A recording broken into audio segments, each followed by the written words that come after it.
조금의 변화만으로도 되게 좀 우울했던 기분이 좋아지고 밝아지면은 옷 입는 것도 바뀌어요. 딱 수술하고 나니까 성격이 되게 바뀌는 경우. 네, 원장님. 강남에서 성형외과를 오픈하면 평균적으로 얼마의 비용이 드는지 궁금합니다. 성형외과의 형태도 되게 다양하게 있고, 수술을 주로 하시는지 다른 시술이나 레이저나 다른 치료를 주로 하시는지에 네. 따라서 되게 천차만별인데, 제 개인적으로 들었던 비용이 이제 뭐 인테리어나 이런 것들이 3, 4억 정도, 가구류나 컴퓨터류가 또 한 1억 그 정도 들고, 레이저 장비류나 이런 것들이 한 7, 8억? 수술실 장비만 하는데 뭐 한 5천에서 1억 이 정도 들었던 것 같아요. 정확히 지금 기억이 안 납니다. 네. 두세 달 지나가지고. 의사 입장에서는 또 수입으로 보상을 받아야 될 것 같거든요. 강남의 성형외과들은 사실 얼마나 벌까 되게 궁금해하는 분야인 것 같습니다. 되게 천차만별인데, 개인적으로는 하루에 매출로 한 1,000만 원 정도 벌어야 이 정도 규모에서는 유지가 되는 것 같아요. 강남에서 수입이 괜찮은 원장님들의 수입을 좀 알 수 있을까요?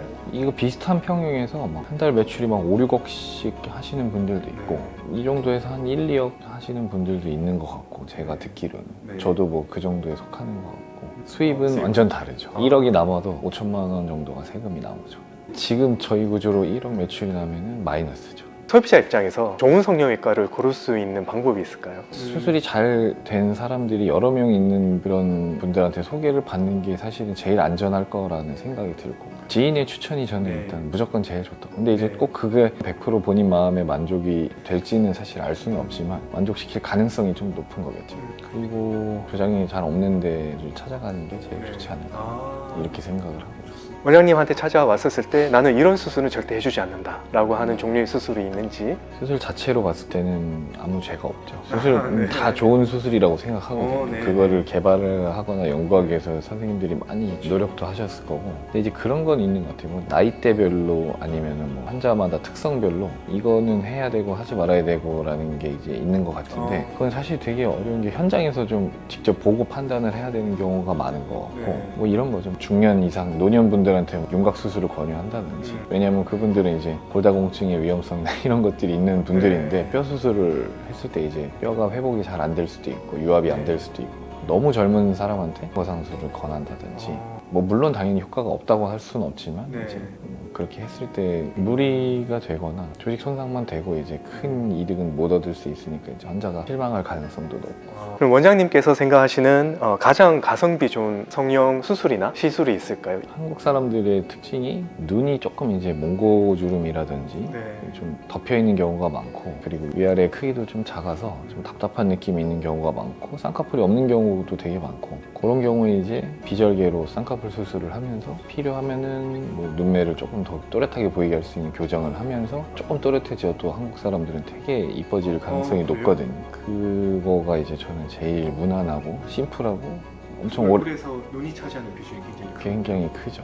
근데 이제 조직 손상도 크게 심하지는 않고, 비용 자체가 그렇게 비싸거나 부담되는 수준은 아니기 때문에 그게 이제 제일 가성비 좋은 것 같고, 효과를 따지자면 코 수술도 굉장히 드라마틱한 변화가 생기면서 좋은 수술인데, 근데 코 수술은 조금 이제 비용차가 천차만별입니다. 수술 자체가 이제 여러 번 받았거나 이러면은 이제 수술 자체가 어려워지기 때문에 비용이 확 올라가고, 그걸 할 수 있는 선생님도 많이 계시지 않고, 처음 코 수술을 한다라고 하면 그렇게 비싸지 않은 비용에 효과는 괜찮고, 이런 특징들이 있습니다. 환자들 중에 좀 삶이 긍정적으로 바뀐 케이스가 있을까요? 긍정적으로 바뀐 경우는 굉장히 많죠. 저는 여기서 이제 주로 하는 게 중년분들, 노화 치료를 하니까 그분들이 이제 나이 들어서 뭐 무슨 수술이야 이렇게 지내시다가 떠밀려서 오는 경우들도 많이 있거든요. 수술을 하게 됐는데 인상이 밝아지고 좀 젊어지니까 노년들이 이제 우울증이 되게 많거든요.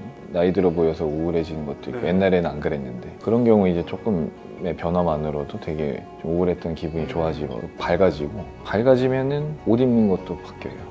옷 스타일도 막 되게 좀 더 자신감이 있어지고, 나이가 있으신 분들도 그렇게 바뀌는 경우가 많고, 젊은 친구들도 소심하고 조용하고 막 엄마 손에 끌려와서 수술하기 싫어요 막 이랬는데, 딱 수술하고 나니까 되게 밝아지고 명랑해지고 성격이 되게 바뀌는 경우, 자신감이 있어지는 경우가 많이 있죠. 그런 모습을 보면 되게 뿌듯할 것 같아요. 그게 이제 성형외과 의사의 매력이죠.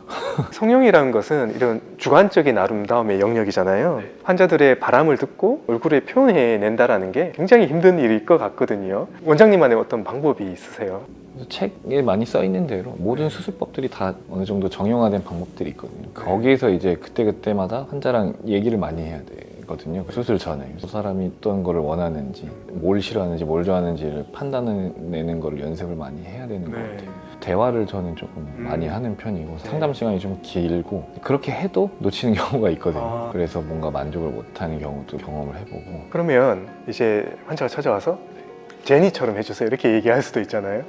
뭐 어떻게 하세요? 제니가 될 수 있는 요소를 어느 정도 갖고 있으면 될 수도 있겠죠. 근데 이제 뭐 새롭게 제니로 태어나게 해달라 이거는 이제 불가능합니다. 신의 영역이니까. 네.